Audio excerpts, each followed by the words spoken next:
All right, so you're still watching the Globe. Let's try and go back to Yaounde now. We got Thabiso Sithole on the line, I'm hoping. Thabiso, are you there?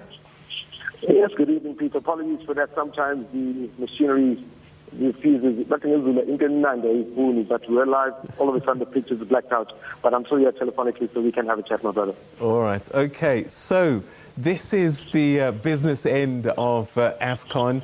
There have been a few surprises along the way, but as we get closer and closer to the weekend, some of the favourites really are starting to come through, it seems.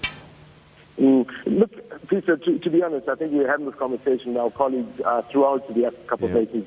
The smaller nations really came to the party, I must say. They gave a good account of themselves. I mean, even Egypt, before you came to me, you showed, highlights from the game. They didn't have an easy run throughout the tournament. I mean, they struggled, to be honest.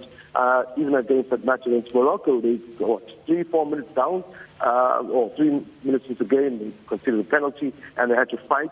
But what has come through are the big stars, obviously, the big names for those countries that come through. Mo Salah, for example, coming through for Egypt. And in the Senegalese game, the other quarterfinal from yesterday, Sadio Mane as well playing his part. So it's good to see. It was expected. I mean, it's good to see the big boys of world football come to the party and make it an interesting semi-final. I'm sure a lot of people would have liked to see the likes of Nigeria as well up in here.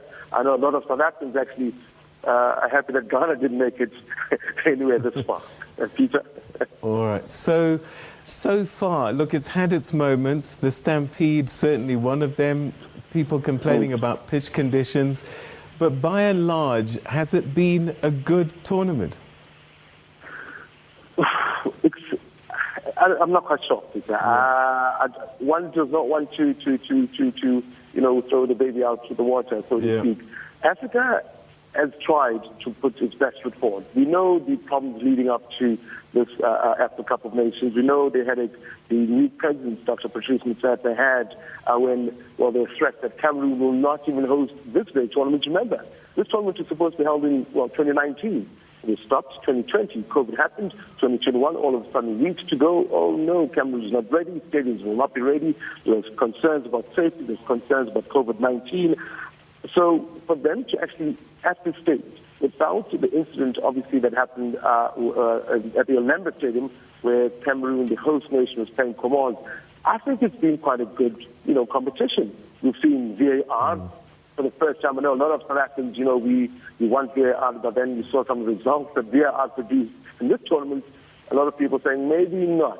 So overall, I think you'll get the synopsis, or we'll get the brief after the tournament.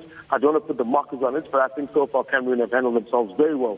I mean, just last week, a couple of weeks ago, in fact, the CAF Executive Board, even increased the money for the winners of Afcon. Total money, $5 million to the winners. Runners up to $2.7 million. Reached the semis, $2.5 million. So there is improvement out there. And no wonder some of the big guns are not playing in Europe. They'd rather come to the Africa Cup of Nations because, after all, this is the sport that we love the most on the continent. And I suppose it's great that the host nation is through to at least the semi-finals. And I wonder what this means for Samuel Eto'o in his, I suppose, first big tournament as the country's football president. Yeah, in fact, I'm going to let the cat out the bag. We should be having a sit-down meet and greet with Samuel Eto'o, so I'm sure you'll have those pictures as soon as we have them, in particular for the Globe. But yes, great excitement for him. Young, leader of a federation, an association, and all of that. So for him, having to guide Cameroon as a country, 1-2, and Cameroon as a footballing team to this stage of the competition, it's a feather in his hat.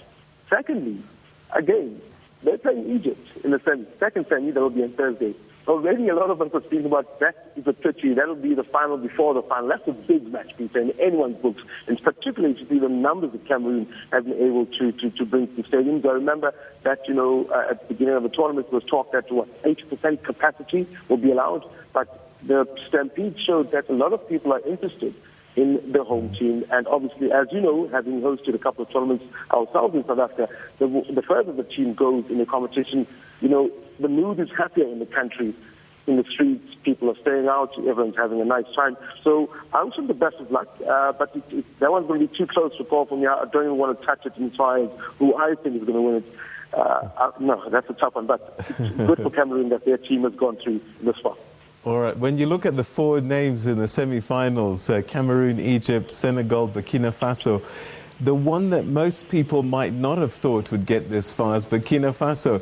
They've done pretty well.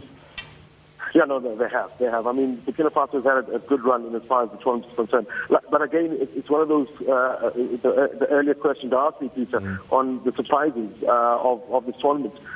Burkina Faso, for me, have been, and possibly will be the dark horse of the competition, to be honest. They could pull up a quick one against Senegal, and as you know, in sports in general, once you get to the finals, anything is possible for you. I mean, yesterday, not yesterday, rather, the match that Burkina Faso won before they got here, they played, I'm double checking, that's why Ivory Coast. They played Tunisia. They beat Tunisia 1-0, but they had a red card in that match. So, it shows that their determination to fight through was, they had it.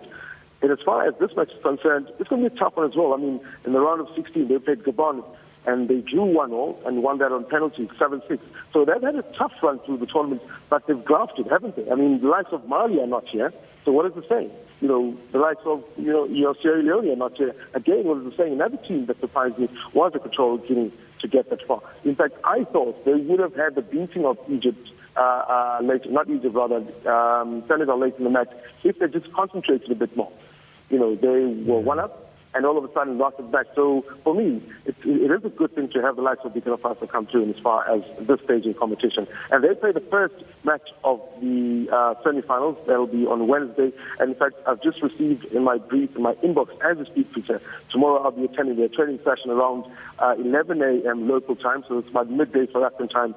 So there's a press conference there at the stadium as well, Orlando Stadium, and I'll definitely be bringing you that throughout the day on SABC News channel. All right, Thabiso, we're going to have to leave it there, but thanks very much indeed, and we're so lucky to have you on the ground there, and we look forward to our next crossing with you with the latest updates. Thanks so much for joining us. Much appreciated, Peter. All right, au revoir, mon ami. All right, that's Thabiso Sithole. Hopefully he's going to pick up some French there. He's going to be there watching the biggest football tournament on the continent. And as he says, there's quite an atmosphere there already. Semi-final stage is where we're at. And who knows who's going to win.